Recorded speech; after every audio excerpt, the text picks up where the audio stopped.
The story starts with our main man Kai checking out this girl all chained up and he wonders if she is a demon or an angel. This girl straight up asks him for help, but Kai can't even believe she's looking to a human for help. Humans and other races have been going at it like a hardcore war. But this girl, she ain't got a clue about that, and Kay's getting mad and frustrated because it's like nobody remembers what the real world's about. So we flash back and peep Kai doing his usual thing, keeping an eye on a graveyard. His homies want him to hurry up, but Kai takes this shit real serious. In this world, there's 5 races. The demons with their crazy magic powers, the celestials who are demi-humans such as angels and elves, the spirits, who are creatures that possess special kinds of bodies such as ghosts. There are also the mythical beasts that are huge-ass monsters like dragons. And then, of course, you got the humans. These 5 races have been at war, and it's hella important to make sure we don't end up in another great war. Kai's part of the Urza Federation, and they got the job of watching over the graveyard where the demons had been sealed. Kai keeps an eye on that graveyard for 300 seconds, like always, and he figures out ain't nothing funky going on. The demons are still sealed up tight, no doubt. Kai's co-worker Aslan can't get why Kai's taking his job so damn seriously, but Saki points out that it's good for them because they can take it easy. Ain't been no demon breaking free from that seal in a whole century, but Kai reminds his crew that it's still their job. There's 4 graveyards around the world, and Kai points out the folks in charge, they are taking their jobs just as serious. And that's because if a demon was to bust out, it would be straight up chaos. Kai's peeps wish he'd take it easy because it's been a while since a demon broke free, but Kai ain't letting his guard down. He declares that watching over that graveyard is his duty. Sometime later, we see Kai training hard, but they warned his ass, being a low-ranked soldier and messing with a mythical beast for training, that's some next-level danger. But Kai doesn't give a damn, he fights it anyway. Turns out his attacks don't do jack shit against that beast. Seki gets worried, so she shut off a hologram, and she's wishing Kai wouldn't push himself so damn far. But Kai thinks training would be pointless if he ain't risking it all. Saki actually admires Kei's determination. She thinks if he was around during the Great War, his name would be straight up legendary like that prophet named Sid. But Kai can't see himself winning against those 4 heroes like Sid did. Seki breaks down each hero from the 4 races, and she can't even imagine what they would have done if they were still kicking it. Luckily, Prophet Sid was able to take them down using the shining sword given by some god named Solaka. There's mad proof that the 4 heroes existed, but there ain't no evidence of this Prophet Sid. There are no pictures or videos or nothing. Saki switches the topic because their friend Jean's getting promoted, and she wants to throw down a celebration. Jean's getting transferred to headquarters at just 17, making her the youngest person ever chosen. She's a freaking elite among elites, so they gotta hook her up with more than just a bouquet like Aslan suggested. Right then, Kai gets a message from Jean and Aslan reads out loud. Jean wants to meet up with Kai, but she wants them to keep it on the low from Saki and Aslan. Kai tries to play it off, saying the message ain't really from Jean, but it's too late, and Aslan's wondering if Kai got some secret thing going on with Jean. They try to dig for more info, but Kai just decided to go for a run. Next morning, Kai meets up with Jean, and he's glad she actually showed up on time because she is usually late as hell. She wonders why Kai is all dressed up when he is off duty, so he explains he just came from his morning self-training, something he does every damn day. Jean wants him to roll with her while she goes gift shopping, and she says she's looking for presents for Saki and Aslan. She knows they're planning to get her something, so she want to give them something back. Jean says she probably won't see them again, but Kai assures her she's gonna be back as a cadet after her transfer in like 2 years. Jean predicting that by then, Saki and Aslan gonna be done with their military service and living civilian life. Only she and Kai gonna still be in the military grind. Kai's totally on board with her, but he can tell she's upset. He knows what's wrong and reassures her not to stress, because he's damn sure she's gonna outshine her dad, the big boss at Urza headquarters. They keep having a blast, but Kai ain't paying much mind to Jean's shopping because he's hunting for something for himself. At the end, Jean gives mad props to Kai for helping her score some sick gifts. Then they start chatting about how Jean's dad took Kai to check out the graveyard back when he was just a 10-year-old. Kai wandered into that graveyard, and when he came back, he was telling everyone about laying eyes on Sid's sword. Kai's got a vivid memory of what it was like in that graveyard and how he almost got his hands on the shining sword. That day, Kai started preaching about how crucial it is to keep the demons locked tight in the graveyard. Jean wonders where they're gonna be in the future, but Kai points out that she will simply be back in 2 years. But that ain't what she's getting at because she's talking about what comes after. Jean wants them to make a promise for the future, but Kai starts freaking out because some weird shit starts going down. Jean is clueless about why he's acting all strange, and now Kay's wondering if he's the only one seeing this crazy stuff. Jean keeps chatting like nothing weird's happening, but Kay's straight up horrified as she gets sucked into a black hole. Then out of nowhere, a mysterious voice announces that the world's reincarnating and it's time to overhaul the whole damn thing. A few moments later, Kai snaps back but finds himself in a dark and messed up world. Then shit gets real when a gigantic and terrifying demon pops up right in front of him. This beast unleashes some insane magic attack on Kai, and he barely survives by using his sword case as a shield. Kai can't even wrap his head around the fact that a alleged demon standing there, getting ready to unleash another hellish attack. Kai rushes to his sword and swiftly loads it up with bullets. His weapon's versatile because he can shoot bullets and cancel out that dragon's magic. The dragon can actually talk, and it's blown away by Kai's cancellation skills. Kai breaks it down, saying he used some modified elven bullets crafted with elven magic. But the demon just keeps coming at him, and Kai ain't phased one bit. He closes the gap between him and the demon, showing off his insane fearlessness. Kay's sword can't pierce the demon's skin, but he takes advantage and lets off a shot up close and personal. Exhausted as hell, Kai explains that the bullet he just used is a modified Drake bullet that mimics the breath of mythical beasts. It's his first time using it, but Kay's stoked to see that he's moving just like he does in training. He's feeling hella confident now that he knows he can actually take on real-life demons. Just then, another demon shows up and starts talking smack about how it's laughable for a human to think it can take down demons. Kai's impressed by how well this demon speaks English, but the demon explains that the most effective way to control a slave is by using its own language. Kai's clueless about why the demon's calling him a slave, but there's no time for thinking. The demon says Kai smells dangerous, so it's ready to wipe him out. Just when things look grim, someone saves Kai with a flashbang and they bounce. This girl tells her crew that they've got the Wanderer secured and she needs to know where Kay's from. Kai's shocked to see that this girl is Saki, but she ain't got a clue who he is or how he knows her name. Kai reminds her they're friends, but she swears she's never seen him before and neither has Aislinn. Kai can't wrap his head around why they don't remember him, so he reminds them they're from the same agency. They look at him like he's speaking gibberish and explain they're just soldiers in the resistance. Now Kay's the one feeling lost and confused, so Saki starts spilling that they're with the human rebel army. This just causes more confusion to him, so he asks them to tell him everything about this world. Aislinn and Saki think he's all messed up from facing a demon, assuming he's forgotten stuff. They try to help him remember, explaining there was a huge war between the 5 races and humanity ended up on the losing side.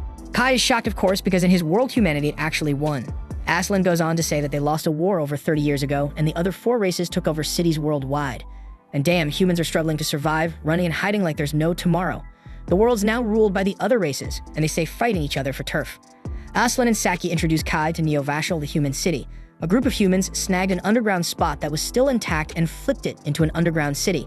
The resistance holds it down, protecting the folks living there by going toe-to-toe with the other races. Kai wonders how the hell humans lost the Great War, but Aislinn and Saki don't even gotta say it. It's pretty damn obvious. They point out how freaking powerful that demon he just saw was. They explain that they roll up on humans in groups, leaving them no chance to beat them.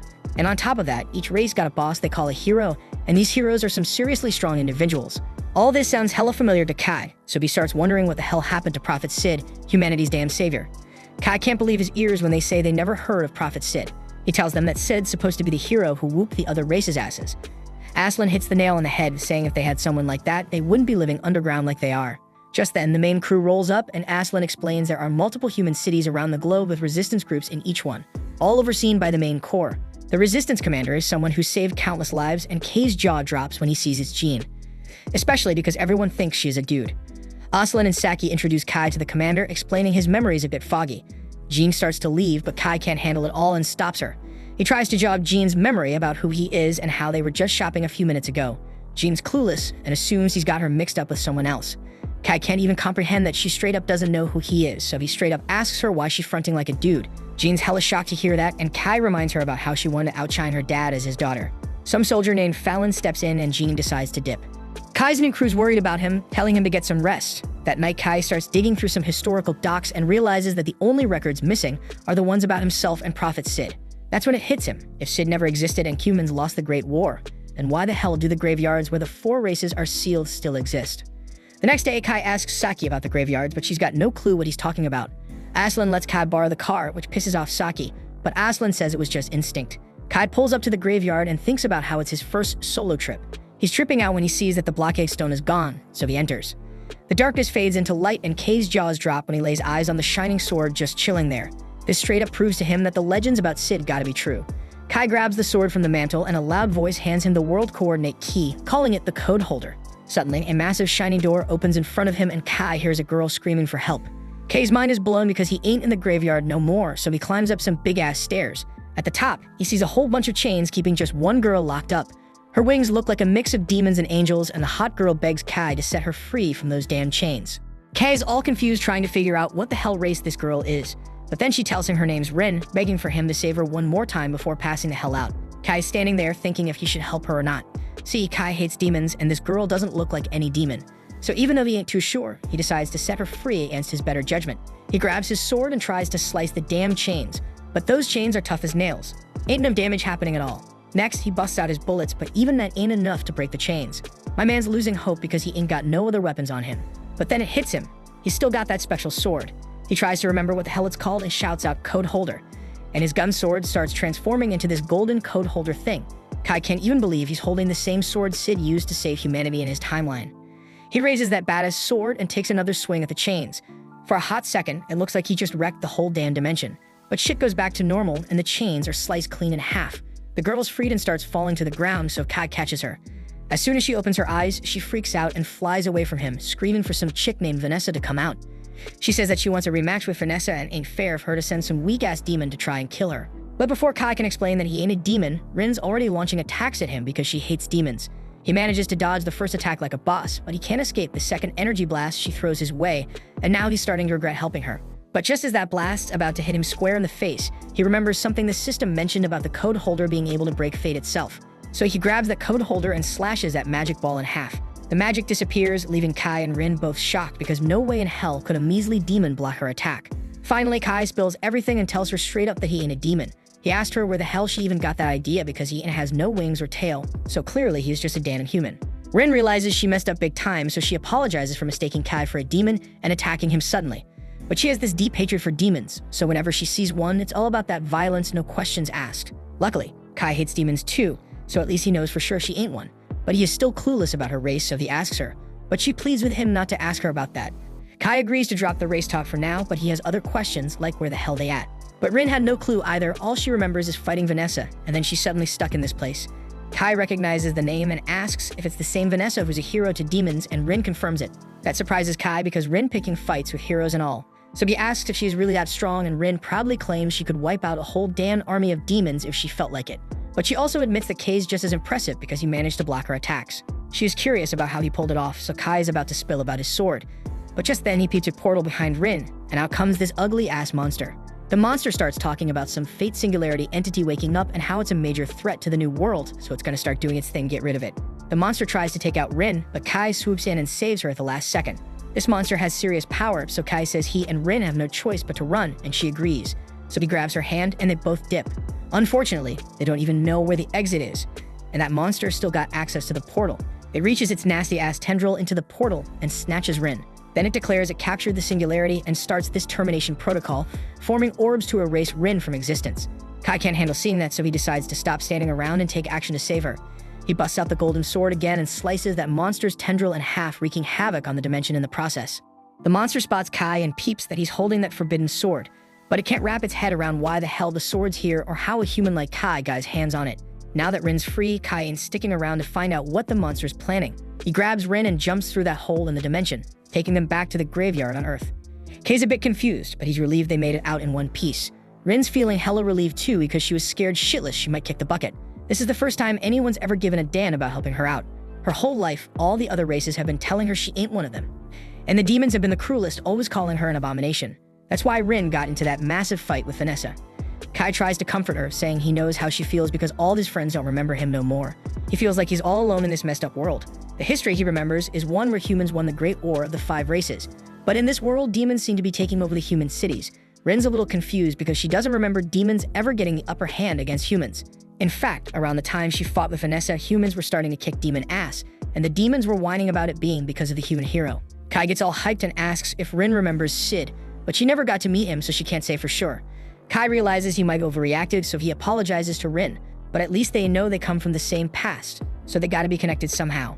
Rin gets close to Kai and says he's the first person to ever stand by her side, and that shit makes her hella happy. A little while later, they bounce from the graveyard. Rin asks Kai what he plans on doing now, but before he can answer, Rin collapses from exhaustion. Kai's worried and figures it's because of that attack she took earlier, so he helps her up and says he's gonna head back to the city, and since she has no place to go, he invites her to stay with him while they're there. Rin ain't too sure about rolling to a human city because she doesn't trust people like that. So Kai asks her why, and she says she can't trust anyone except him because he saved her ass. He tells her she should trust that he'll keep her safe and asks her again to come with him. He lets her know she can bounce if she ain't feeling it. No hard feelings. So in the end, Rin agrees to go with him. Back in Kai's house, Dude's lying on his bed while Rin's taking a shower, and he dead-ass exhausted from the drive back home. Rin had never been in a car before, so she was freaking out the whole time and nearly making him crash left and right. Lucky for her, she hit her wings, so once they got here, nobody could tell she ain't human. But her weird behavior still got folks on edge. She even tried to throw down with some magic at one point, and Kai had to hold her back. But here's why she is so cautious, because she's around a bunch of strangers. Then Kai's attention turns to his sword. He hadn't even noticed when it went back to normal, so he grabs it and is about to say code holder to see if he transforms again. But before he can do that, Rin comes running out of the shower, begging for help because she can't figure out how to turn off the damn water. Kai tells her he'll help, but for now he can't look because she ain't wearing any clothes. Once the shower's off, Rin gets dressed and starts talking about how humans got all the good shit. Even with their messed up society, they still got that warm-ass water to shower with, while Rin had to bathe in a damn waterfall. And also humans got the soft beds too, but on the surface, everything's destroyed. So she finally gets that Kai wasn't messing around when he said demons took over the city. Kai had his doubts at first, but meeting Rin confirmed he ain't losing his mind. Now he knows for sure they are in a world where the race war results got messed up. The real history is the one where Sid became the human hero. But in this reality, dude never existed for some reason. Rin suggests they gotta find a way to escape this reality and get back to the old one. That's the solution to their problem, but Kai doesn't know if there's actually a way to make that happen. They hit the bed after that, but late in the night, Rin jolts awake and warns Kai about some strong-ass magic vibes, meaning the demons are launching an attack. Outside, the demons just busted through the city ceiling going on a rampage. Kai already knew humanity was screwed in this messed up reality, but he didn't realize how damn helpless humans were against demons. Ain't no hero around to save them either, so Kai decides he gotta step up and take Sed's place for the sake of humanity. The defense units start blasting bullets at the demons, but they know the little bullets ain't gonna do shit. So Saki darts off to grab the machine gun, but right before she gets to it, a demon rolls up behind her about to cast a spell. But at the last damn second, Kai jumps in and saves her, knocking that demon to the floor. He tells Saki to use water against the demons because if they soak that shit up, they'll get too heavy to fly. And once they grounded, she should toss some grenades their way.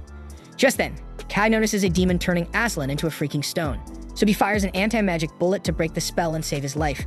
The demon then sets its sights on Kai, trying to pin him down, while another demon sneaks up from behind to attack. But Kai slips past that sucker and shoves the first demon away, while Rin takes care of the second one with a blast. Afterward, Kai thanks Rin for the backup and gives her props for her strength. But even with her badass power, he ain't sure if they can save the city on their own. Aslan and Seki come running up to Kai, asking him how the hell he's destroying magic with bullets and knocking demons around with his fists. Kai breaks it down for them, explaining that he comes from a world where humanity won the race war. His fighting style and special bullets all come from that world. But Saki and Aslan still ain't buying Kai's talk about alternate timelines. But before they can ask more questions, Aslan gets a message saying 2 demon scouts got away. And if the scouts report back to their leader about this underground city's location, a whole damn army of demons gonna swarm in and wipe out every last human. Aslan says he gotta report this to the rebel army headquarters. And Saki asks Kai to come with them because his strength makes him a valuable asset. So Jean gonna welcome him for sure. Kai agrees to join them, and they all head to the headquarters in the old royal capital. That place got wrecked years ago, but that's exactly why they chose to set up their headquarters there. Demons ain't gonna think of searching for them in a destroyed place. The one who came up with the idea was Jean's dad, but he retired as the head of the rebel army 2 years ago because of an injury, so Jean took his spot. They roll up at headquarters, and both Kai and Rin get brought in to meet Jean. She already got the reports from Aslan, so she asks Kai to spill about this alternate timeline he mentioned earlier. Kai spills on all he knows, but the other big shots in the room call him a liar for dropping such a ballsy claim. But Kai brings up how he and Jean were tight as kids in the previous timeline. He mentions Og and Jur, the nicknames Jean always wanted to be like. The names catch Jean's ear, but she keeps quiet for now and decides to wrap up the meeting. Later that night, Jean wants to link up with Kai. Seems like she's starting to be a bit more open to the idea that Kai might have been spitting the truth. Not many folks in this world know she's a woman, and Og and Jur were her dad and grandpa's nicknames. But that doesn't mean she believes every damn word he said. Still, she thinks his fighting skills and knowledge can be trusted. She lays out a plan to link up with other human cities and push back the demons planning to invade Neo-Vashel. But Rin ain't feeling it. She thinks that plan's just gonna attract more and more demons as time goes on. Plus, if some high-ranking demon shows up, the whole thing's gonna go to shit. Gina knows it's a risky move, but she can't think of nothing better to protect the homes of the survivors. That's when Kai drops a bomb. He says they only gotta take down one demon to solve this mess, and that's Vanessa, the hero of the demons. Jean thinks it's straight up crazy to even consider going up against a powerful demon like Vanessa, but Kai's confident that the code holder can handle her. He says he and Rin are gonna be the ones to go head-to-head with Vanessa. Demons are more focused on scraping with other races, so most of them won't be riding with Vanessa. All Kai needs is for Jean and her crew to hold off the rest of the demons while he goes to engage Vanessa. After Jean agrees, they waste no time and start prepping to take back the Urza Federation. The scene jumps to Kai and the crew gearing up for the big battle. Rin is all fired up, ranting about how much she hates different kinds of beings.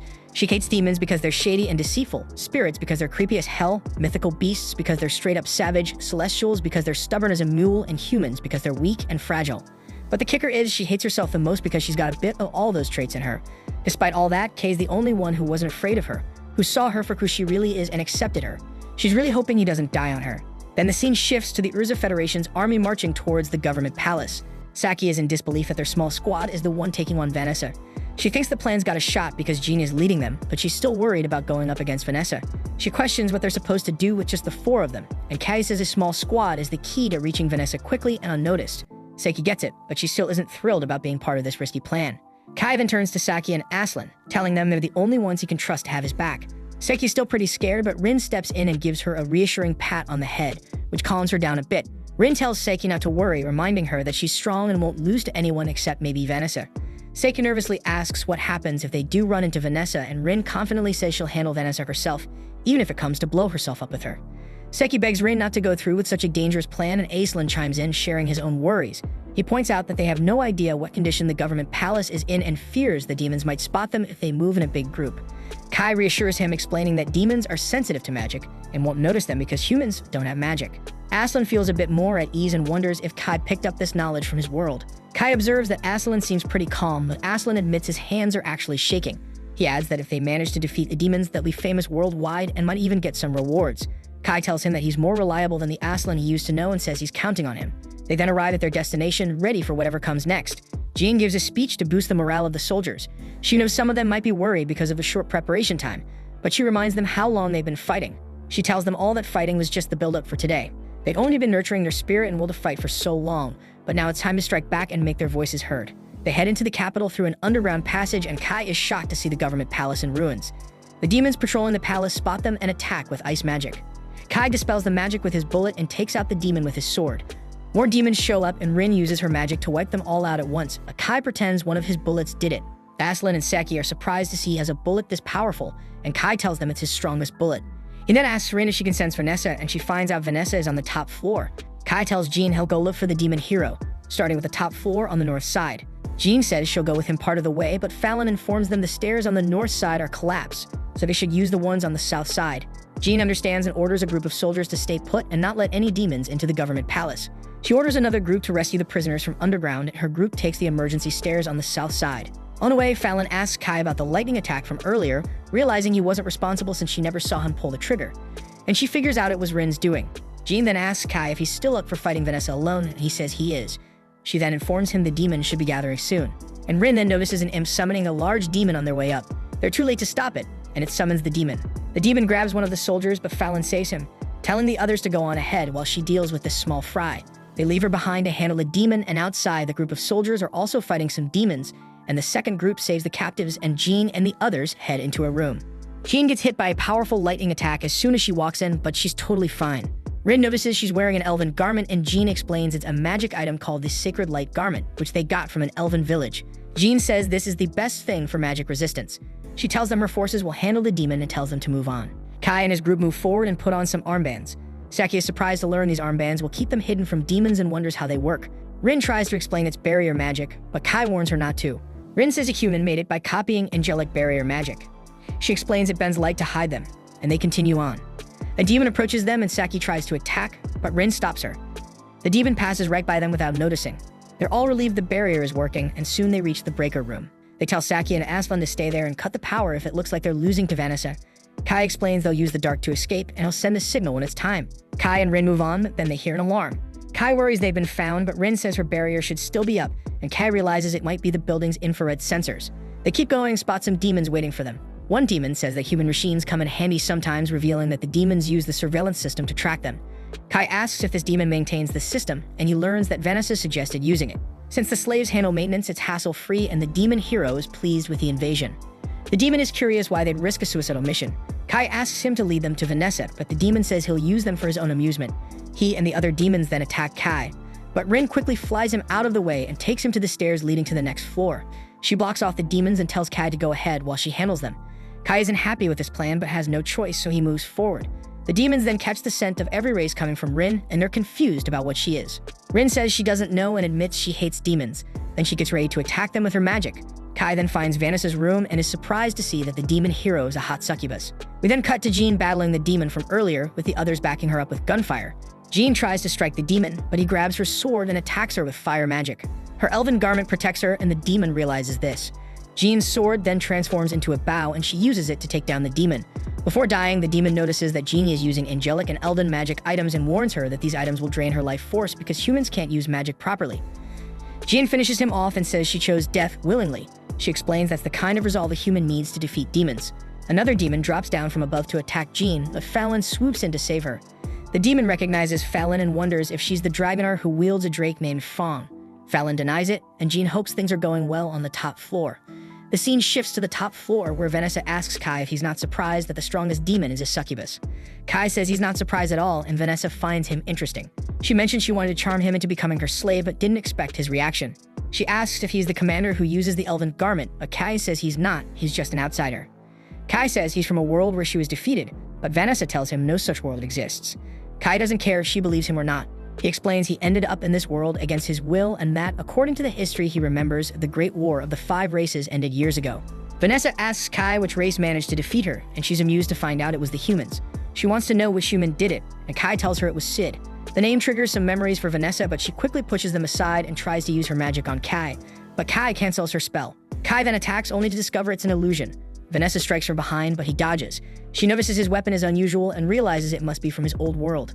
Kai asks if she believes him now, but she dismisses him as arrogant and hits him with a powerful flame spell. He deflects the attack, surprising her. Vanessa then unleashes a spell meant to destroy any race. The spell shakes the entire building, but Kai uses Code Holder to protect himself, leaving Vanessa amazed that he's still standing. Vanessa asks about the sword Kai is holding, but he doesn't answer. Suddenly, Rin hits Vanessa with a lightning spell. Kai sees that Rin is badly hurt from her earlier fight with the demons. She explains she got scared when the building shook, thinking Kai might be dead, so she came to check on him. Rin challenges Vanessa to fight her, but before she can, the monster from earlier appears through a portal and binds Vanessa. The monster notices strange changes in Vanessa and realizes she's been affected by the forbidden word. It tries to exorcise Vanessa from this world, but she manages to break free and recognizes the monster as one of Alfreya's servants.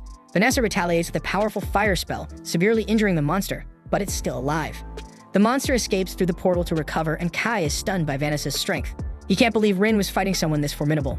Rin admits that the Vanessa from her world wasn't this terrifying, and she's genuinely frightened by her power. Vanessa then tries to heal her injury by focusing her power, but it doesn't work. So she decides to prioritize dealing with Kai and Rin instead. Rin knows they don't stand a chance against her, so before Vanessa can attack, she flies in and tackles her, telling Kai to get out of there because she won't be able to hold Vanessa off for long. Rin throws up a shadow prison barrier around herself and Vanessa to buy some time. Vanessa sees it's spirit magic, but it's way too weak to stop her. Rin gets thrown back when Vanessa breaks through the barrier, but before Vanessa can finish her off, Kai charges in to attack. Since Vanessa is focused on him now, she redirects her blast at him instead. Kai manages to block most of it, but he still looks pretty messed up. Rin can't believe she let Kai get killed. Vanessa taunts her, asking if she plans to avenge Kay's death or if she'll just run away.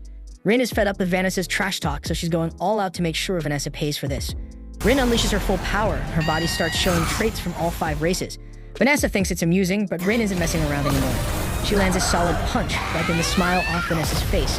In this new form, Rin can actually go toe-to-toe with Vanessa and push her around. But it turns out Vanessa was just playing with her. Vanessa finds Rin's chaotic form fascinating, but she questions why Rin didn't use it sooner.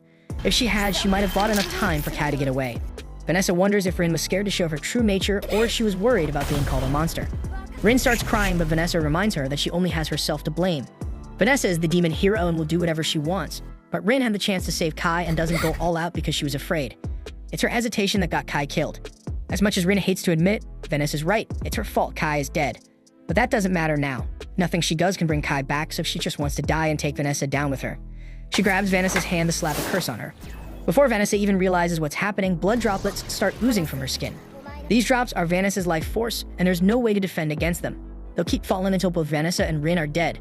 Normally this would be game over for Vanessa, but she's still got a card to play. Suddenly, Rin collapses and Vanessa explains that even though the curse can't be blocked, its power depends on the caster's magical strength. Rin usually would have had enough magic to make it work, but they're in Vanessa's base and she had set up some major countermeasures for attacks from other races. Behind Vanessa is a huge curse circle that messes with spirits, magical beasts, and celestials. Since Rin is all 3, the curse is hitting her 3 times as hard, so it's crazy that Rin lasted this long. She can't even get her revenge for Kai, so she just sits there and apologizes for not being useful. Vanessa is getting fed up with Rin's weak axe, so she gets ready to finish her off with one last blast. But before Rin gets killed, the blast is blocked by Kai, who's somehow still alive. He tells Rin there's no need to apologize and that she was actually really helpful because her fight with Vanessa gave him enough time to wake up. Rin can hardly believe Kai is still alive and Vanessa can't either, so she asks him how he survived because there is no human should still be standing after that. Kai remembers using the code holder to protect himself from the blast, which is the 2nd time it's saved his life in this fight. But he keeps that to himself and just gets ready to face Vanessa. Vanessa's pissed that Kai would dare challenge her, so she reminds him he's just some trash who survived by luck. Her last attack almost killed him, and the only reason she couldn't finish him off was because Rin was keeping her busy. Kai says he's fighting so hard because Rin risked her life for him, so he's going to do the same for her. Vanessa's got a look of intrigue and asks Kai if he's got some kind of plan to take her down because she's really curious to see what he's got.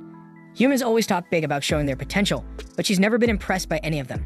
The spirit hero, the celestial hero, and the beast hero have been a pain in her side, but at least she respects their power. When it comes to humans, though, she hasn't met one she can respect, unless Kay's about to claim he's strong enough to be humanity's hero. Kai tells her he's not aiming to be humanity's hero, but she asks to see what a human can do, so he's going to show her exactly how powerful a human can be. From here on out, he's facing Vanessa as a stand-in for all of humanity. Even though Vanessa can't imagine what he could possibly do to beat her, she decides to take him seriously. She uses her magic to summon a mini-meteor to smash Kai, but Kai slices it into pieces with the code holder. Vanessa's impressed he cut through her magic so easily, but she's far from done, so she starts casting a bunch of Hellflame spells. While she's at it, Kai calls Aislinn and tells him to cut the power, so all the lights in the place go out. Vanessa realizes she can't see anything even though she's got a literal flame on her shoulder, and since Kai doesn't have any magic, she can't sense him either. But even without magic, the sword is loaded with magical energy, so she targets the sword with her Hellflame attack. As the dust clears, she's shocked to find Rin holding the code holder while Kai's already behind her. All those years Kay spent training finally pay off. He locks Vanessa in a combo, and has Rin toss his sword over so he can finish her off. The last thing Vanessa says before getting sliced is, "I guess I lost. Good game, human." As Vanessa collapses to her knees, her body starts falling apart from all the damage. Rin and Kai notice something's up with her, and then Vanessa's memories come flooding back. She remembers everything about Sid and the whole world reincarnation deal. She can't believe she let herself fall for it after Sid warned her something like this could happen. After hearing that Vanessa knows about Sid, Kai starts grilling her to spill all the details. Vanessa tells him about this crazy thing called world reincarnation that Sid talked about. Apparently someone messed with the timeline and changed history, so Kay's gotta find this person, who's probably one of the other 3 heroes. Sid saw this world reincarnation coming, which is why he gave Vanessa his sword to keep it safe from enemies. That sword's the key to fixing all the mess made to this world. Kay's curious why Vanessa and Sid would team up when they're supposed to be enemies. Vanessa explains that she did fight Sid once, but he earned her respect as a serious fighter, and they ended up working together. There's a lot about the old world Kai doesn't know, so Vanessa warns him to watch out for the Zero Code. It's some seriously tricky magic. On top of that, Vanessa tells Kai he did a damn good job against her, and she was really impressed. From his plan to use the darkness to his guts and combat skills, she now gets what he means by human spirit. Even though she's pissed about losing, she'd love to face him again. And if they meet up next time, she's planning to have a lot more fun with him, but as a succubus. Kate's kinda speechless after what Vanessa just said, but the fight's exhaustion hits him and he ends up dropping to his knees. Still, he's relieved he actually took down Vanessa. Word about Vanessa's defeat spreads fast, and soon all the human survivors are back at the Urza Federation, ready to start taking it back. Things are finally looking up for the humans, but while everyone's celebrating the win, Kay's stuck on what to do next. Rin notices he's off and asks if something's wrong. Kai mentions he thought something happened to them, which is why they're the only ones who remember the old world. But if Vanessa's right, then it's actually the other way around. The world got flipped upside down, and somehow they're the only ones who stayed the same. Rin's saying she wants things to go back to how they were because this new world freaks her out, and Kay's on the same page, but he's got no clue how they'll set everything straight. Just then, Jean rolls up to Kai and Rin to show her thanks.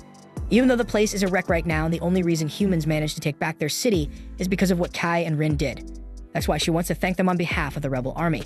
But she notices Kai and Rin don't seem too thrilled despite their win. Kai tells her he's actually relieved he won because he doubts he'd be able to take Vanessa down if they cross paths again. Now that Vanessa's out of the picture, humans can rebuild the city and maybe even make it better than it was before. But that's a job for someone else, not her. The folks who were around when the Federation first fell to the demons would be way better at leading the rebuilding efforts, so Jean is not stepping up for that. But if she's not going to help with the rebuild, Kai and Rin ask what her plan is. Jean explains there are 3 other federations that got taken over by the other races: the Iowa Federation, the Yulin Federation, and the Scholz Federation. Each one's under control of a different race, and each has a human rebel army fighting back. She plans to head out and kick off a big operation to unite the rebel fronts. The word about Vanessa's defeat is spread all over, and humans everywhere are more fired up than ever. That's why Jean's hoping Kai and Rin will come with her to help out the other rebel armies. If they team up, they might be able to pull off what the humans in Kai's old world did and kick out all the other races. Jean's gonna personally lead the soldiers and make sure Kai and Rin get all the support they need, so she's asking Kai to fight alongside them. Kai looks a bit shell-shocked for a second, so Jean makes sure to mention he'll be well compensated for all this hero stuff. But it's not like Kai's not down to help humanity win. He was just thinking about how grown-up this version of Jean is. In his old world, Jean was amazing but had this kid side too, like calling him up during his training, dragging him on shopping trips, and stressing over her future with friends. But it's hard to picture this Jean doing any of that. Kai agrees to team up with Jean to fight the other races and free humanity. He reaches out his hand for a handshake, and they seal the deal. They head down to the ground floor where Jean pumps up the soldiers, asking if they've all had a good rest. They're all buzzing with energy since this is the first time they've slept without freaking out about demon attacks. They're stoked about taking back Urza, and Jean fills them in on the plan to reclaim the other federations. Meanwhile, Kai tells Rin he's going to finish this 5 races war himself. If there's no Sid to save the day, then it's on him to step up and be humanity's hero. And while he's at it, he's going to track down the person behind the world reincarnation and set everything back to normal. Afterward, Rin finds herself dreaming about the time she was desperately fleeing from that monster we saw earlier, with Sid by her side, offering some cryptic advice. She wakes up and we see she's in a car, headed straight for the Io Federation. Aslan is floored that they're already on another mission when they've barely had time to catch their breath after defeating the demons. So Saki tells him they don't have much choice. Requests for help are pouring in from other countries, and Genie is their last hope. So she hopes the capital will be rebuilt by the time they return. Aslan can only hope the demons don't retake the city, but Kay's mind is elsewhere. He flashes back to when the battle ended, and as they were cleaning up, Rin caught the scent of demons in the air. They followed the trail, but found nothing at the spot where the smell was strongest. That's when Rin quickly realized it was a trap, but before they could escape, they were caught in a barrier with no way out. That's when Venice's sisters showed up, launching an attack. But the badass Kai cut through her assault with Code Holder. She then made another move, but Rin shut her down, and Kai asked for straight up what she wanted. So she casually introduced herself as Hymeril, the succubus, and Kai immediately felt the heavy pressure she was giving off, just as intense as Venice's. She admitted she was shocked that her sister had been taken down by a mere human, saying it must have taken a string of miracles to pull it off. But if she'd been at the royal capital at the time, he wouldn't have stood a chance. Then when Kai asked if she was there to avenge her sister, Hymeril simply laughed. She admitted that she did love her sister, but now that Vanessa was out of the picture, she is now the new top dog. In fact, she was grateful to him. So she let him in on a little secret. The demons could easily retake the capital if they wanted, but they're letting the humans hold onto it for now. She suggested both sides should take a breather from the war, and Kai realized what she was hinting at. Pushing the fight any further would leave them open to attacks from the other races. Hymeril offered a deal. The humans could keep the royal capital, but in exchange, all other territories would belong to the demons. She asked if Kai agreed to the truce, and he assured her that he passed the message along to his commander. But Hymeril wasn't done. She subtly pushed Kai to go after the other 3 races, clearly hoping they'd all wipe each other out. She even teased that she'd reward him with a kiss if he succeeded. Kai is unimpressed and makes it clear he isn't interested, but she leaves him with a parting shot, saying she'd take what she wanted by force someday. As she departed, she warned him to watch out for Alfrea, who'd been acting strange lately, especially if they were planning to take on the Celestials next. Back in the present, Kai gathers the team, telling them that they need to leave the reconstruction efforts to others. Their mission now is to join forces with the Io Federation's rebel army and take down the Celestials. Seika recalls that the Celestials are an alliance of elves, dwarves, fairies, and angels. Kai adds that these beings are even more devious and cunning than humans. They're masters at crafting powerful magical items for battle. And if demons are considered monsters, then Celestials are basically humans with a terrifying upgrade. Jean then announces over the comms that they're approaching the halfway point on the highway, and the rest stop is just 2 kilometers away. It hasn't been maintained in years, but it should be good enough for a quick break. Suddenly, Rin spots something and urgently asks Aslan to open the top hatch. She peers out and spots a dragon soaring above. Aslan finds this strange, considering they're supposed to be in demon territory, but Kai quickly alerts everyone. Jean orders the convoy to speed up and try to outrun the dragon, but it's no use. The beast is too fast. Then the soldiers take aim and fire on Jean's command, but the bullets barely scratch the dragon's scales, and the creature destroys 2 of their vehicles. Then Rin unleashes her lightning magic on the dragon, while Kai plays it off as one of his shots, and together they manage to drive the creature away. Jean then orders all vehicles to stop and tend to the soldiers who are attacked by the dragon. The scene shifts to the soldiers at camp, where the injured are getting treated. Rin and Kai have a tent all to themselves, and Kai can't help but feel a bit guilty for taking up so much space. He suggests that Rin could sleep in the tent for female soldiers, but Rin isn't keen on the idea. Kai quickly realizes that she feels uneasy being surrounded by so many humans. Just then, Rin tells Kai that Jean is on her way, and sure enough, Jean and Fallon step into the tent. Kai, puzzled, asks why they're here, and Jean explains that this is the tent for commanding officers, with the 2 of them serving as her bodyguards. Kai is taken aback, and Fallon pulls him aside for a private word. Outside, she tells him she'll be standing guard outside the camp all night, while he's responsible for the inside. She also points out that people might realize Jean is a woman if she stays with her. Kai agrees, and Fallon informs him that Jean will be removing her armor when she's about to sleep, leaving her in light attire. So she gives him a stern warning not to get any funny ideas, and Kai assures her that he won't. Fallon then entrusts him to take care of Jean. Back inside, Kai sees Rin giving Jean a massage, which Jean is clearly enjoying, even promising to return the favor later. Watching this, Kai muses that pretending to be a man must be tough, and Jean quips that he'll only understand when he has to pretend to be a woman. Kai then brings up the dragon they encountered, admitting he hadn't expected such a mythical beast to appear in the Urza Federation. Jean speculates that they might be scouting the area after Vanessa's defeat, but she reassures him that the capital is well defended. She then casually mentions that she tosses and turns in her sleep and apologizes in advance if she kicks him during the night. Later, as they sleep, we see Kai struggling to catch even a wink of rest, with both Jean and Rin clinging to him in their sleep. The next day, the journey continues, and Aslan quickly notices that Kai looks absolutely exhausted. He assumes it's because Kai's been up all night guarding Jean and Kai. Too drained to argue, just lets the misunderstanding slide. As they press on, Rin spots the imposing border wall in the distance, and Aslan informs the group that they're about to cross into the Io Federation. Jean then briefs everyone, saying their destination is Cassiopeia, the 8th city, which is just outside the capital and where the rebel army has set up base.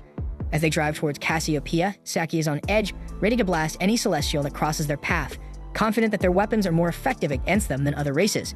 Kai, trying to keep things under control, tells her to chill out before she ends up shooting a human by mistake, because the celestials and humans look almost identical.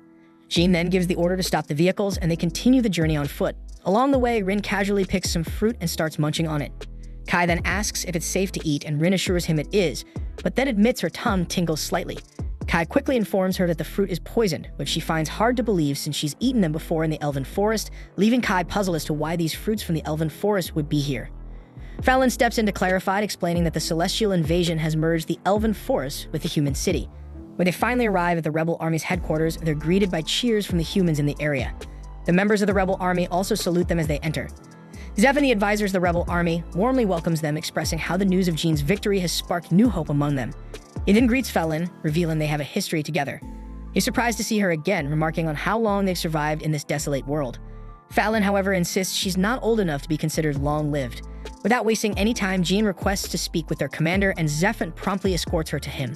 As they make their way, Zephan wonders how much Jean and her team know about their commander. Fallon steps in, explaining that his name is Dante, a descendant of the old royal family of the Io Federation. He calls himself the Emperor, but he's a mess, envious, suspicious, and downright obsessive. Fallon warns that he might even see Jean as a threat, and Zephan, with a nod, confirms her assessment. He hopes Jean can keep her cool around him, but at least the soldiers appreciate her help, even if their boss is a nutjob. When they arrive, they meet the assistant commander, Kuberi, who explains that anything needing to go through the Emperor will be handled by her. Rin feels something off about Kuberi, but keeps it to herself for now. Finally, they come face to face with Dante, and Jean introduces herself, but Dante immediately questions why she's late, saying she was supposed to arrive that morning. Jean explains that they encountered a dragon on the way and had to stop to treat the wounded, but Dante couldn't care less about her excuses. He coldly asks why she's even here. Does she plan to hog more glory after her victory at Urza Federation and take over Io Federation too? But Jean calmly clarifies that she's here because they asked for her help.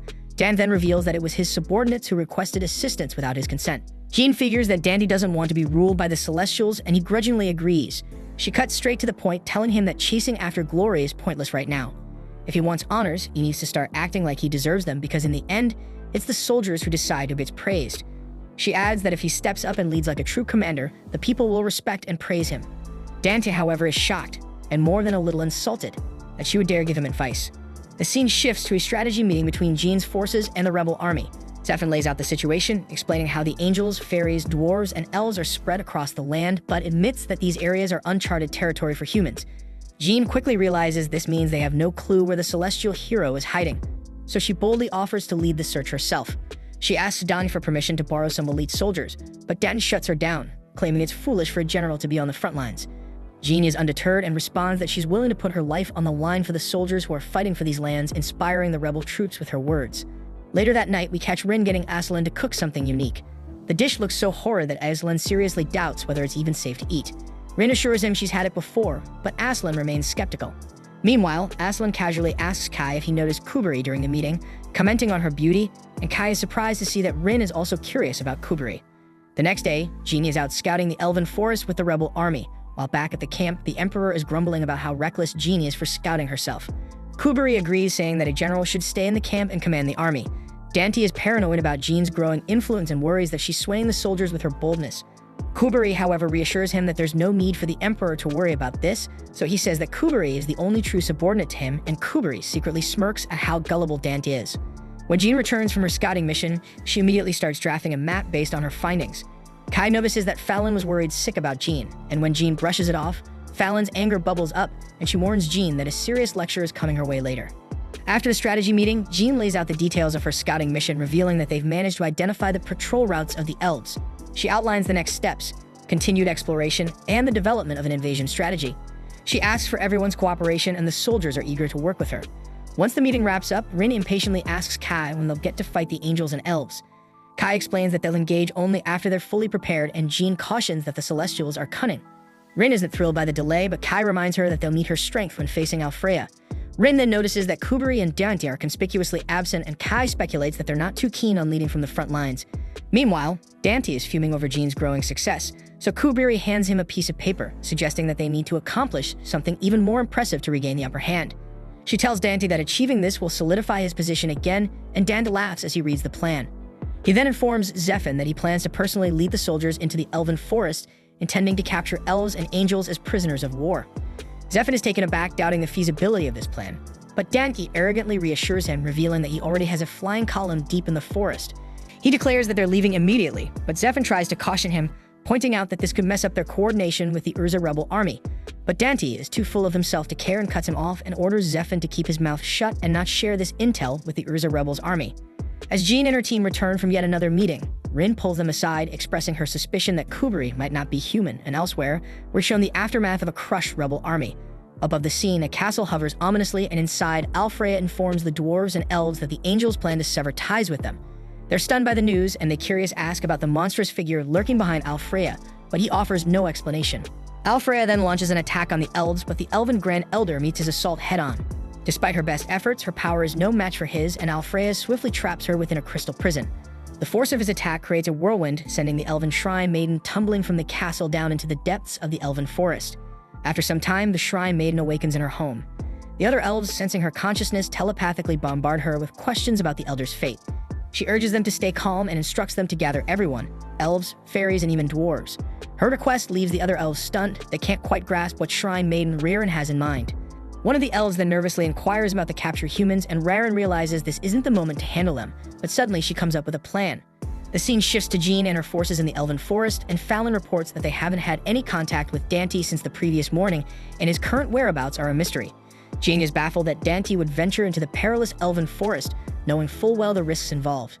Kai speculates that someone might have set this in motion, pointing the finger at Kuberi. He suggests that she might be an elven spy, noting how easily elves can pass as humans by merely concealing their ears. Jean then starts to worry that there might be other traitors lurking within the Io rebel army, just like Kuberi. If that's the case, they'll need to investigate the situation themselves. Fallon then turns to Aslan and Saki, asking for a status report on their rear flank. They reassure her that everything seems normal, and she orders them to defend the rear at all costs. Jean expresses her trust in them, reminding them that they were part of the unit that faced Vanessa. Then as they press forward, Fallon spots some broken guns scattered around and deduces that they belong to the Io rebel army. She realizes they must have fallen victim to a trap magic circle hidden in the trees. Jean thinks the trap was fairly easy to avoid, but Kai points out that the real danger lies above them. They all look up and notice that the true trap is cast on the leaves of the trees overhead. Jean admits it's a clever trick, one she wouldn't have noticed if Kai had mentioned it. Kai explains that he had read about such traps in his old world, but just then Rin picks up the scent of an elf. The group follows Rin's lead, and the others ask Kai if they're really on the right track. Kai confidently assures them they are, explaining that Rin has undergone special training to sense magic. Rin leads them to a spot where the scent abruptly stops, and suddenly, they're teleported inside the elven village by a gate spell. The group is shocked to find themselves in a completely different location, and Kai quickly realizes that they had stepped on a gate spell, a technique used by Celestials for teleportation. As they gather their bearings, a great fairy appears, chasing after a butterfly. Instinctively, Kai and the others brace themselves, sensing potential danger. But then the fairy accidentally bumps into Aslan, and after falling to the ground, she initially assumes he's an elf. She questions him about which part of the forest he hails from, but quickly notices she can't sense any magic from him. When Aslan reveals that they're humans, the fairy's expression shifts to terror, and she bolts toward the elven village. Kai and the others chase after her, but as they approach the village, the elven guards spot them and prepare to open fire. Just then Kuberi appears, ordering the guards to lower their weapons. She's surprised that Kai and the others manage to activate the gate spell, and Jeannie immediately demands to know what has become of Dante and the others. Kuberi explains that they're still alive, but they've been incapacitated after inhaling pollen from a paralysis plant. Jean demands the immediate release of her comrades, but Kuberi, however, offers a deal. She'll release their people, but only if they agree to fight the angels on behalf of the elves. She argues that this should be a simple task for them, especially considering they managed to defeat the hero of the demons. Rin is suspicious of the elves' intentions and questions whether they plan to betray the angels. Kuberi clarifies that it was the angels who betrayed the elves first, and she leads them to Raren. Raren greets them, noting that this is the first time humans have ever set foot in the elven village, a fact they should be proud of. She introduces herself as the village's shrine maiden and inquires if they are truly the ones who defeated the hero of the demons. Jean confirms this, And then Rara, noticing Jean's elven garment, questions how she came to possess it. Jean explains that she took it from a group of demons near the borders of the Urza Federation, and that this happened a decade ago. Riordan lets the matter rest because the garment wasn't directly stolen from the elves.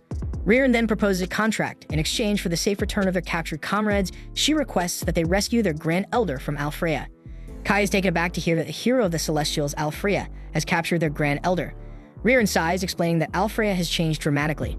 She recounts how he used to be warm and gentle, but recently he demanded that the elves, dwarves, and fairies bow down to the angels, a demand they simply couldn't accept. In response, Riordan and the Grand Elder approached him on behalf of the other races, but instead of hearing them out, he captured the Grand Elder. She offers to provide some guidance for the mission, but makes it clear that the actual task of rescuing the Grand Elder will be up to Kai and his team, so Kai quickly realizes that the elves are trying to avoid direct conflict with the angels. Fallon, ever cautious, demands proof that Riordan's story isn't a trap, and she points out that if they blindly follow her, their team could be annihilated by ambushes from both the elves and the angels. Kuberi, determined to prove their sincerity, offers her life as collateral, volunteering to accompany them to the angels' palace. She states that they can kill her at any point if they suspect treachery, but Fallon dismisses this offer. Fallon argues that Kuberi's life isn't worth the 6 of theirs, nor the 20 hostages they have. She demands either more lives on their side or a more valuable life to wager. Riordan, seeing the seriousness of Fallon's request, agrees to accompany them herself. Kuberi immediately advises against this, but Riordan insists. She calmly states that if Jean and her team feel something is amiss, they are free to take her life. Jean agrees to these terms, though Kuberi continues to caution Riordan. However, Riordan is resolute and explains that as the leader, it's her duty to take this risk, and if they do nothing, it would be akin to accepting the angels as their masters, so her decision is final. Riordan adds that if the humans fail and anger Alfrea, her life will be the perfect sacrifice. She emphasizes that they must avoid triggering a civil war among the Celestials, so she orders the dwarves and fairies who have been eavesdropping to stand down and return to their posts. Once they leave, she invites the humans to sit down, promising to explain the situation in full detail. As night falls, Kai stands watch while Rin sleeps peacefully nearby. Riordan then approaches him and she seems puzzled by human behavior, questioning why they insist on staying awake at night, especially with a fire blazing, a clear beacon to any potential threats. She assures him that she has no intention of attacking them in their sleep until the contract they've made is over, and Kai is a bit relieved hearing this. Riordan is curious and says that she's heard that Kai and Rin took down the hero of the demons, so she pointedly asks if that same power will be enough to defeat Alfrea. Kai wonders if Riordan wants him to kill Alfrea, and Riordan makes it clear that they definitely will face Alfrea if they go to the Angel Palace, and if his power that defeated Vanessa isn't enough, they're all as good as dead, and Kai understands. She then warns him with a steely resolve that if he dares to run from the fight, she won't let him leave this forest alive, and he knows this. Trying to shift the conversation, Kai asks if she knows a human named Sid, but Riordan says she never heard of him before walking away. Left alone, Kai ponders whether Alfrea might have the answers he seeks, remembering what Vanessa told him about the 4 heroes, potentially holding clues about world reincarnation. The next morning, they prepare to enter the Angel's Palace. Seki tries to contact their headquarters, hoping their messages are getting through. Kai then turns to Riordan, asking if the Angel Palace is indeed located above the tree they're near, and Riordan explains that there are several floating fortresses, but the one regarded as the true Angel's Palace is directly above them.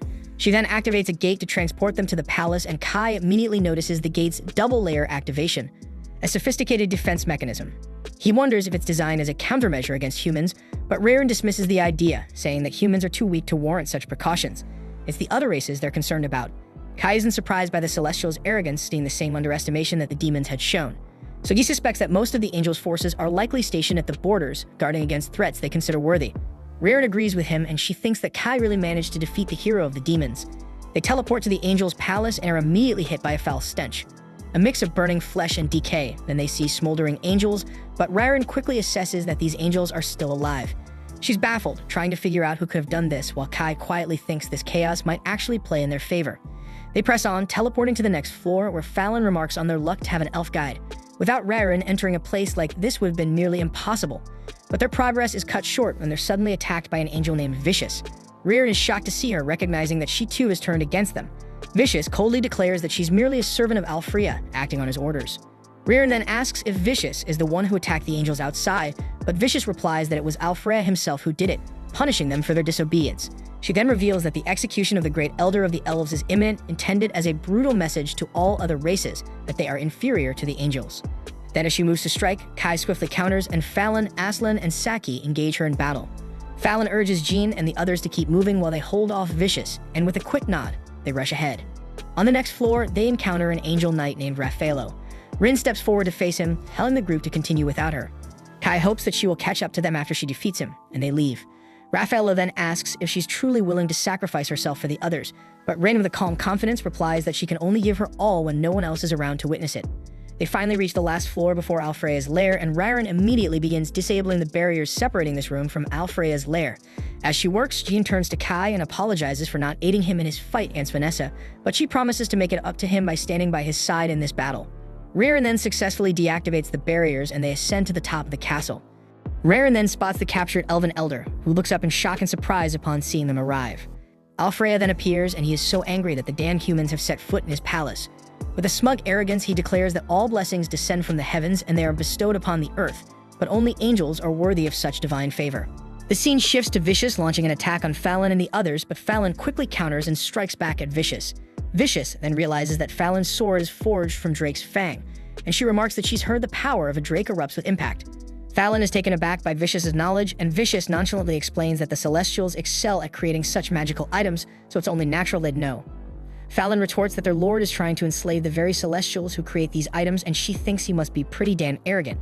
But Vicious coldly tells her that mere humans can't even begin to comprehend their lord's intentions. We then cut to Rin battling Raffaello, and Raffaello is buried under a pile of rubble, clearly stunned that Rin was able to shatter his divine guard so easily. He acknowledges that she's a real threat, but Rin knows her attacks aren't doing much damage. She can't stand how calm and collected he is, and she thinks all angels are the same, always looking down on others. She points out that this is probably why the elves, fairies, and dwarves seem inferior to them. So Raffaello, curious, asks what species she belongs to, and she coldly replies that she doesn't know, nor does she care. As long as Kai stays by her side, doesn't matter. Meanwhile, at the top of the castle, Alfreya declares that he's about to execute the elven Grand Elder. Then Raren suddenly recalls the time she spent with Alfreya as a child, and she furiously tells him that he has no right to lead the Celestials. She declares she's going to kill him and charges, but he strikes her with a red blade. So Kai intervenes with Code Holder to protect Raren, and Alfreya shockingly questions if Kai is truly human. He asks if he's an elf masquerading as a human, to which Kai coolly replies that he's just a human. Alfreya can't wrap his mind around why a human would risk their neck for an elf, but Kai calmly explains that if something happens to Raren, the elves are going to hold a grudge from humans, so it only makes sense to help her. Alfreya skeptically tells him that both he and the elf would have been toast if his judgment had been even slightly off, and he's baffled that Kai would risk his life for an elf, then notices something odd about Kai's weapon. Kai proudly reveals that this sword was powerful enough to take down Vanessa, the hero of the demons, and it might even give Alfreya a seat next to her in hell. Hearing this, Alfreya is amused and can't believe the so-called foolish demon hero actually lost to a human. But Kai fires back, questioning if Alfreya is really in a position to call anyone a fool, because unlike him, Vanessa wasn't busy trying to kill her own people. Alfreya, with a superior tone, states that what he does with his subordinates is his business and declares that he is the noblest, the brightest star in existence, and he adds that he has no interest in keeping subordinates who don't obey. Jean, unimpressed, calls out his narrow-mindedness and takes a shot at him with an arrow. Though Alfreya manages to block the attack, she still scratches him, prompting him to ask if she even understands what it means to wield an elven weapon.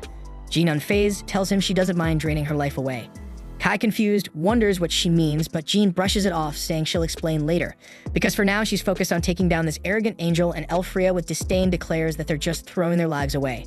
He then rings a bell, summoning a thunderspell aimed at Jean, but her elven garment effortlessly shields her. Alfreya is visibly shocked, and Jean calmly explains that her garment can handle any magic, even from a so-called hero. Alfreya is enraged and declares it unforgivable for a human to wear elven garments and wield celestial items, launching an even more powerful thunder attack at them. Raren quickly uses the third form of her magic item to shield everyone, leaving Kai impressed. She explains that she doesn't want to owe the humans anything, and Kai starts strategizing, thinking that their best shot at winning this is to turn it into a 4-against-1 fight. Raren quickly realizes that freeing the Grand Elder is the top priority, and she and Kai make a beeline towards the sealed Grand Elder. But before they can get too far, Alfreya hurls a spear their way. Kai steps in, deflecting the attack, and remarks that Alfreya seriously underestimates humans. Raren then attempts to use one of the elven treasures to break the seal on the Grand Elder, but to her shock, the treasured sword doesn't even leave a scratch. Raren is stunned and reflects on the battle so far. Alfreya has been using a bell that summons thunder, a spear that easily cuts through her barriers, a casket that seals away their Grand Elder, and a baton that conjures a red blade. She can't fathom how he's managing to wield all these magic items simultaneously, and even if he is a hero, it should be draining a ton of magic. She's left wondering what kind of power could possibly be fueling him and whether this power is what caused his sudden change. But Alfreya, with a chilling calm, tells her that he hasn't changed at all. He's just thrilled to have gained a new subordinate who can replace the other Celestials. Then, without missing a beat, he summons one of the last risers, introducing her as his new subordinate. Meanwhile, the scene shifts to Rin locked in battle with Raffaello. She launches an attack, but he dodges effortlessly, so he wonders if this is all she's got, but Rin knows he's holding back. He then tries to strike her with his hammer, but this only fuels her with anger, so she channels all her power into one devastating blow to his face, shattering his helmet. Elsewhere, Fallon faces off against Vicious. She instructs Saki and Aslan to target Vicious' wings. They try, but Vicious skillfully dodges their attacks, and then Aslan throws a grenade at her, but she also dodges that shit with ease. But Fallon seizes the moment and manages to strike Vicious' wings, knowing they are the source of her magic. Vicious is taken aback, wondering how Fallon figured it out. Fallon calmly reveals that she got the tip from a man who claims to be from another world, and Vicious then concedes defeat. Then we see that Raffaello also surrenders and tells Rin to go ahead, hinting that she might be the one with the power to free the Grand Elder. Rin can't help but wonder if he threw the fight on purpose, but Raffaello stays tight-lipped, simply stating that both he and Vicious have been waiting for this moment ever since Elfraya first changed. He urges her to go now, and as she leaves, we shift back to the other floor where Vicious turns to Fallon and the others, asking them to apologize to her old friends on her behalf. She wants them to tell Raren and the Grand Elder that Vicious sends her apologies. Fallon, however, remains unfazed, casually mentioning that she doesn't really care. She admits that Vicious underestimated her by choosing to clash blades instead of taking the fight to the skies, and she lowers her weapons. Aslan and Seki are puzzled and ask if she's really okay with this, and Fallon calmly explains that she has no intention of killing someone who isn't giving their all. She then tells Vicious that if she truly wants to apologize, she should take them to where Alfreya is. Back at the top of the castle, Alfreya orders the last riser to attack Kai and his friends. The riser unleashes a shockwave that sends Jean flying, but Rin manages to save her just in time. Jean then quickly retaliates, shooting an arrow at the last riser, but the attack doesn't even leave a scratch. Grateful for the save, Jean thanks Rin and mentions that she'll make sure to have her and Kai explain everything once the battle is over. Rin nods in understanding while Alfreya looks on bewildered by the sight of Rin, clearly wondering what this freaking mix being really is. Kai and Rin immediately recognize the last riser, prompting Kai to question Alfreya if he's the one responsible for the world reincarnation. Alfreya, however, is completely clueless, leaving Kai puzzled, especially since Vanessa seemed to know about this. Kai then brings up the name of the prophet Sid, and suddenly Alfreya starts acting strangely. It's clear that something is triggering a memory, but before he can fully recall it, the last riser detects the disturbance and attacks him. She realizes that the mention of Sid has influenced Alfreya, and she attempts to erase his code from this world. She initiates the hero override, causing Alfreya to vanish into nothingness. Kai and the others are left in shock, utterly confused by what just happened. Kai recalls that something similar occurred with Vanessa when she remembered something from the past world, and as the last riser leaves, the confusion only deepens. Just when they think it might be over, a black pillar of darkness suddenly emerges before them, revealing a transformed Alfreya. His eyes now look different and his wings have darkened. Rear is horrified and asks what has happened to him and why he looks like this. Alfreya then flexes his newfound power, and Rin realizes that his avatar has been overwritten. Kai recalls that when the world changed, he had heard it was being overwritten. So now he understands that what happened to the world has also happened to a hero. Alfreya declares with arrogance that he's the only important being in the world, the sole existence within the heavens. In his twisted mind, this justifies his plan to incinerate everything else. He unleashes a devastating fire spell at Kai and the others, and Rin bravely blocks the attack, but her barrier shatters under the pressure. The blast severely injures Rin and also leaves the others wounded, while Raren is shocked that Alfreya just cast powerful magic without using any magic items. Alfreya smugly claims that this power comes from the heavens, likening himself to a shining star, but Raren tells him that he is wrong and tries to snap him out of it, telling him to wake up and see that his wings are crying. She explains that he's not strengthening himself, he's burning through his own life force.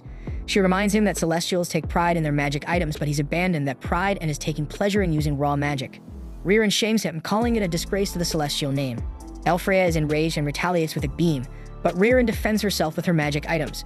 The beam manages to break some of her barriers, but not all, so Raren confidently states that no single spell can destroy all 7 of her barriers, no matter how powerful it is. Alfreya undeterredly uses his sword to smash through the remaining barriers and slashes Raren. She's stunned that her defenses crumbled so easily, and Kai steps in before Alfreya can finish her off. He tells Alfreya that Raren once looked up to him, holding onto the hope that he would return to his senses. But Alfreya coldly dismisses this, saying he has no intention of entertaining the fantasies of the weak, and Kai is disgusted by the selfishness dripping from Alfreya's words. Alfreya sneers that a mere human like Kai could never understand, but Kai fires back, stating that he understands perfectly. Alfreya is no longer the figure Raren once admired, nor is he the leader of the Celestials. He's just a hollow imitation, a twisted shadow of the hero he once was, so Kai decides it's time to end him. Kai squares off against Alfreya's bot, quickly realizing that every time he shatters Alfreya's sword, it regenerates instantly. So that's how Alfreya managed to break through Raren's shields. His sword kept getting wrecked, but it kept coming back like some twisted divine joke. Alfreya calls it the work of the gods, declaring there's no need for Celestials in this world. Kai, standing his ground, argues that heroes exist to fight for their people, But Alfreya couldn't care less, dismissing Kai as nothing more than a weakling from an insignificant race. Kai is undeterred and vows to show Alfreya the spirit of humanity, forged in the fires of their so-called weakness. Alfreya's sword is now massive and slashes down with force, but Kai deflects it time and time again. It's obvious Kai is the superior swordsman, but Alfreya has an arsenal of tricks. Then suddenly, Alfreya decides he doesn't need his sword anymore, and the girls start to panic as he begins dismantling the entire floating palace piece by piece. Ririn is fired up and ready to end Alfreya immediately, so she asks Jean to lend her strength. Meanwhile, Kai strikes at Alfreya's shield, and against all odds, he manages to break through. But this only enrages Alfreya further, and he begins to choke the life out of Kai. Kai knows he's in a dire situation because Alfreya isn't snapping out of it like Vanessa did. But just then, Jean and Ririn combine their powers, crafting a giant magical arrow. It's a one-shot deal, so Ririn warns Jean not to miss. Jean releases the massive attack, its sheer power evident as it tears through and rips off half of Alfreya's body, but the girls are now completely drained of energy. Alfreya, enraged beyond reason, bellows furiously at the sky, but Kai sees his moment to strike. Using his ridiculously powerful arms, Kai flips Alfreya over completely, and with a final devastating punch, he finishes him off. Then the power surges out of Alfreya's body, leaving him defeated. He can't help but see the irony in his fate.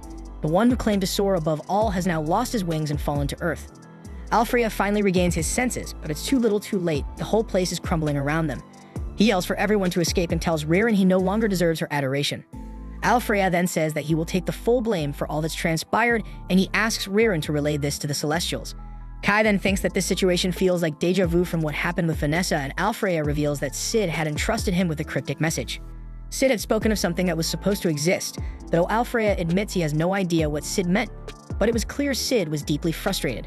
Alfreya also shares that the cause behind the world's reincarnation was anger. He then tells Kai that he acknowledges him because despite being a human, he risked his life to save an elf. Alfreya believes this act triggered the taboo code, and surprisingly, he's rooting for Kai now, so he urges him to shatter the hatred festering in the world. Those end up being Alfreya's final words as he disintegrates and vanishes into nothingness. A while later, we see that everyone who matters is safe, but the angels feel pretty useless since they didn't actually do much. Kai starts wondering when Alfreya began changing, and the angels explain it all started when Last Riser suddenly showed up. It was Alfreya's subordinate for a while, so Kai wonders why it would turn against him. Last Riser first appeared when Kai rescued Rin, almost like he was keeping an eye on her. So Kai started worrying, thinking it might come after Rin again. Rin has that same dream again, where the man helping her asks Last Riser if they were the ones behind something. She wakes up and immediately hugs Kai, who's relieved she isn't stuck in a permanent coma. Rin gets freaked out when Jean pops up out of nowhere, but Jean points out she's been there the whole time. Rin just didn't notice because all she ever thinks about is Kai. Jean sees Rin's wings and reminds her that she needs to know everything. Rin then admits that she isn't human and doesn't even know what race she is, so Kai apologizes for not telling Jean sooner. Jean mentions that non-humans are usually burned at the stake, but Kai insists Rin is different. She fought beside him against the demon hero and even saved Jean's life. Jean can't deny Rin's noble actions, and Kai promises that Rin is on humanity's side. As always, Rin says she just wants to stay by Kai's side, but admits it feels good to know Jean trusts her. Jean worries Rin's secret could cause trouble with the other soldiers, so they agree to keep it quiet. Then things take a strange turn when Jean gets curious and wants to touch Rin's wings, which tickles her. Jean can't resist and keeps tickling her more, while Kai just stands there, watching the whole thing. A while later, we find that the Elder has been freed and strikes a deal with the humans. For the next year, they will stay out of each other's territories. Jean will notify the rebels about this, making the truce official. The humans receive gifts, and Jeannie is stunned to see her shattered bow magically restored. Kai is equally shocked by his gift, as Ririn reveals they are the very bullets he used to cancel magic. Ririn then explains that she mentioned these bullets to the dwarves, who got intrigued and immediately produced a whole batch.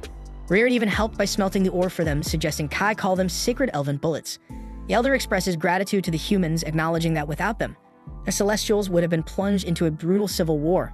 She assumes the humans are off to battle the other two races, meaning they'll need to pass through the celestial forests and will require a guide, so the Elder offers to provide someone to accompany them. Jeannie is taken aback by this unexpected kindness and asks why, so the Elder explains they want to discover what caused Alfreya's drastic change. 10 years ago, Alfreya confronted an intruder, but turned out to be a hero of the mythical beasts, Wrath. An angel saw them together, but something was off. Neither had any subordinates, and it seemed like they were secretly colluding. Shortly after that, Last Riser appeared by Alfreya's side, and everything began to unravel. So it's clear the Elder wants to support their mission in exchange for uncovering the truth. Ririn then calls the Elder ruthless, realizing that whoever is chosen to guide the humans is essentially a hostage. If either side breaks the truce, that person will be the first to pay the price. She then wonders who the unlucky soul will be, only for the Elder to choose her. Ririn is furious, but it's not for not being warned, but it's because the Elder just decided on the spot. Ririn demands to know why she was picked, and the Elder explains it's because she hasn't strayed a single step from Kai's side. Rin, then realizing this, is instantly jealous and accuses Ririn of trying to steal Kai from her. Kai, however, just says he'd be glad to have Ririn with him, much to her horror as the Elder's decision is final. Back at the headquarters, Jean informs the low-ranking rebel army about the truce, and Zephin seems pleased by the news. Dante, on the other hand, has something else on his mind. Now that humanity has managed to defeat both the demons and the Celestials, they won't be underestimated anymore. This means that all the tactics they've used up until now won't work going forward. The spirits and mythical beasts will see humans as a real threat, so the rebel armies must work together more effectively than ever before. Danthan brings up the commander of the Yulin rebel army, known as the Lion King Balmon. He's an old acquaintance of Fallon, who praises him as a great commander. Dante, feeling a bit touchy, assumes this means Fallon doesn't think he's a great commander and starts to get upset. But he quickly pulls himself together and explains that their surprise tactics won't work on the other races anymore. They'll need to go head-to-head in battle, and for that they need a solid alliance with the Lion King. Fallon decides to cut straight to the point, telling Dante that if he could drop his ego, he might become a leader for all of humanity. Dante quickly passes that role over to Jean, but she has no interest in taking on such a grand role, because all Jean wants is to end the war of the 5 races. Elsewhere, a shady red fox guy is meeting with the hero of the spirits called Kyoka. Both of them are frustrated to hear about the other hero's defeats, blaming their failure on a lack of vision.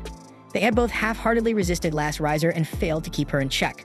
The fox guy reveals himself to be Wrath, and things get heated fast. Kyoka accuses Wrath of lying about something, and Wrath coldly declares that it's time for the spirit race to vanish from this world. As soon as she hears his declaration of war, Kyoka takes off, but Wrath is hot on her water ass, chasing her down and delivering a brutal kick that sends her crashing down, then tries to stomp her into the ground. But Kyoka isn't having it and transforms into a blob of water, surrounding Wrath to suffocate her. Wrath, however, ignites herself in a fiery aura, forcing the water back. If that doesn't stop Kyoka, she snatches Wrath up and drags her through the forest like a ragdoll. Then for good measure, she slams Wrath hard into the ground, leaving a crater behind, and it looks like Wrath is at a massive disadvantage. But suddenly Last Riser bursts out of Wrath's back, grabbing Kyoka by the face and attempting to execute the Zero Code. Kyoka realizes she's being jumped, but it's too late to break free from Last Riser's grasp, so she ends up exploding. Wrath, thinking she's just killed Kyoka for good, praises Last Riser for taking her down. Meanwhile, Kai and the others make their way into the forest, surprised by how wide the roads are. Ririn explains these are paths used by the Okura Chuchupirin. No one understands, so Ririn clarifies she's talking about enormous hedgehogs that roam the forest. They're rarely seen, but they're 10 meters wide, love collecting gold rings, and could easily crush a car if they wanted to. Hearing this, Saki and Aslan exchange worried looks. Those hedgehogs could be a huge threat, but Ririn reassures them, saying there's only a small chance they'll be squished, and this is the quickest route to the south, so they have to take that risk. Rin, however, isn't okay with it, not because of the hedgehogs, but because Ririn is sitting up front next to Kai. Ririn argues it's unavoidable since she's the one giving directions and Kai agrees. They're passing her off as a representative from the Io Foundation to avoid the chaos that would erupt if humans discovered she's actually an elf. Ririn adds that her clothes are enchanted with illusion magic, so as long as someone doesn't already know her, she'll appear just like any other human. Just then, Jean calls on the radio for a status report from Kai, and everything seems to be in order. She asks Ririn how long it will take to reach the Yulin Foundation, and Ririn estimates they should arrive in 3 days if they maintain this pace. So in the meantime, there's a good spot up ahead where they can set up camp for the day. Jean feels relieved that things are going as planned, but Fallon suddenly notices something strange and calls her over to check it out. They find a section of the forest that looks as if it's been eaten away by something, and Fallon suspects it might be the work of a mythical beast. But that doesn't make sense. They're still in the region of the Io Foundation, which is controlled by the elves. It seems the mythical beasts have begun crossing borders and invading other territories, which makes this journey far more dangerous. Back at the battle site, Wrath is combing through the splattered remains of Kyoka, and it certainly looks like she's dead. But there aren't enough pieces of Kyoka for Wrath to be certain, so she assumes Kyoka must have escaped with her core. Frustrated that she couldn't finish the job, Wrath decides to let it go for now, knowing there will be other opportunities to kill Kyoka in the future, so she turns and walks back into the forest. Back with the group, they set up camp for the day in a clearing, and everyone takes a refreshing dip in a hot spring. After Kai finishes his turn in the spring, he's tasked with guarding Jean's tent while the girls enjoy their time. He knows he can't join them, but he's worried the girls might end up fighting with one another over there. His concerns prove valid because less than 5 minutes later, Ririn and Rin are already arguing about whether bigger is better or flat is supreme. Jean interrupts their heated debate and asks the two to listen. She has something important to discuss. She explains she was talking with Kai about the code holder and the world reincarnation concept, and while he doesn't know many details, he's certain that the code holder wasn't made by human hands. Jeannie warns Kai that using it could be dangerous, but Kai counters that it's far more reckless for her to keep wielding elven weapons when they drain her life force. Jean acknowledges it's not ideal, but without it, she'd barely be able to contribute in fights, so she has no intention of giving up her weapon anytime soon. More importantly, they need to discuss Last Riser, which keeps appearing at critical moments. It severely wounded Alfreya and was even present when Kai fought Vanessa, but Kai has no idea what it is because there were no records of it in his timeline. And from what he's seen, Last Riser seems to be monitoring the heroes, attacking them if they hear the word Sid and start remembering things. Jean wonders what kind of relationship Last Riser has with the remaining heroes. There's no way of knowing whether it's subservient or hostile without facing the hero first, so they'll just have to keep fighting the heroes until they can put an end to the race war. Back in the present, Rieren agrees that Last Riser is a serious threat, especially since it managed to change Alfreya and they still know nothing about it. So they decide to stay vigilant for Last Riser whenever they are in a fight with a hero. But Rin is terrified at the thought of encountering Last Riser again. She doesn't know why, but whenever she sees it, she feels so paralyzed with fear that she can't move. Jean apologizes for bringing up such a frightening topic, but suddenly, they feel a violent tremor. Something is happening in the camp. Then we see two soldiers are confronted by a mythical beast and begin shooting at it, but their bullets have no effect. Kai arrives and identifies the creature as a behemoth, and without hesitation, he charges at it and fires a special bullet, which actually manages to hurt it. Fallon soon joins him, and together they maneuver around the behemoth, dealing damage. But isn't enough to bring it down, so Fallon throws a flashbang to blind the beast and orders everyone to retreat. Kai is shocked that his modified Drake bullets didn't kill the behemoth. They were specifically designed for this purpose. This leads to a chilling realization. This version of the mythical beast is stronger than the ones from his world. As the girls return, Jean quickly orders the troops into formation to handle the threat more effectively. They need something far stronger to take it down, but they don't have any heavy artillery with them since they hadn't expected to face a mythical beast here. Fallon offers to buy some time against the beast so Jean can get the soldiers to safety, but Jean refuses to retreat and asks Kai if there's another way to defeat it. If they're going to fight both the beasts and the spirit heroes, they can't afford to be pushed back by an enemy like this. Kai agrees with her logic and explains that the beast has a magical organ on its body that's a weak spot, but the challenge is figuring out how to attack it. Jean thinks for a moment and realizes that since they're in the Celestial Forest, Rieren might be able to use the terrain to their advantage. They then quickly devise a plan and begin luring the beast deeper into the forest. Once it's close enough, Fallon signals Kai, who releases paralytic mushroom spores, the same ones the elves used to capture Dan's team. The spores disorient the beast, allowing Rin to cast a massive lightning spell to stun it, and Kai leaps down and fires a point-blank shot at its head.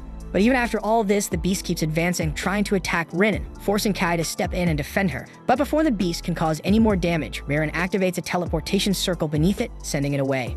She then smiles with satisfaction as she explains that the plan worked perfectly. The beast has fallen into a trap and is being burned to a crisp as they speak.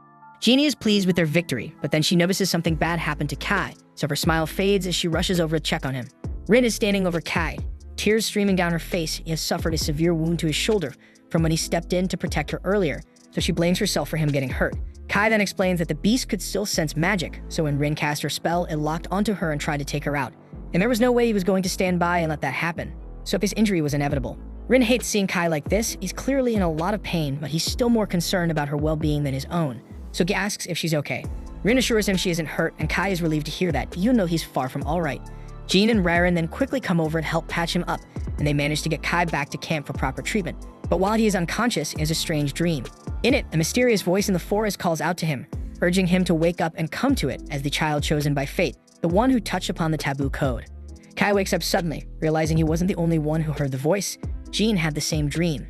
He recognizes the voice and knows the location it was calling him to is somewhere within the elven forest. With this in mind, Kai asks Rieren to guide them there so they can investigate. Outside, Aslan and Saki were packing up, getting ready to hit the road. But then, Aslan receives a message from the group saying their plans have changed and everyone should wait until they return from their mission. So Saki, eager to make the most of this short break, decides to enjoy some extra time in the hot spring. Meanwhile, the group heads deeper into the forest with Rieren leading the way. She has no problem taking them to the building Kai saw in his dream, but she doesn't think there's anything special about it. It's just an old stone statue, and she had visited it some time ago out of curiosity about human structures. Jean is shocked that a structure like this, all the way out here, could have been made by humans. But Rieren confirms it wasn't created by the Celestials, and that the only other race capable of building it would be humans.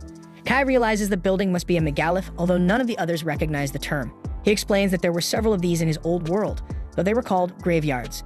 They were special buildings designed to seal away other races, but in this world, no one seems to know about them. The code holder was hidden in one of them.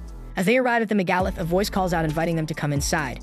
The voice reassures them there is nothing to fear, aside from the fact that it's a disembodied voice. It claims this is the center of the world, and as those chosen by fate, they are welcome. That's it for this video, guys. If you like this new series, leave a like for the next episode, and subscribe for more anime content. Thanks for watching. Bye-bye.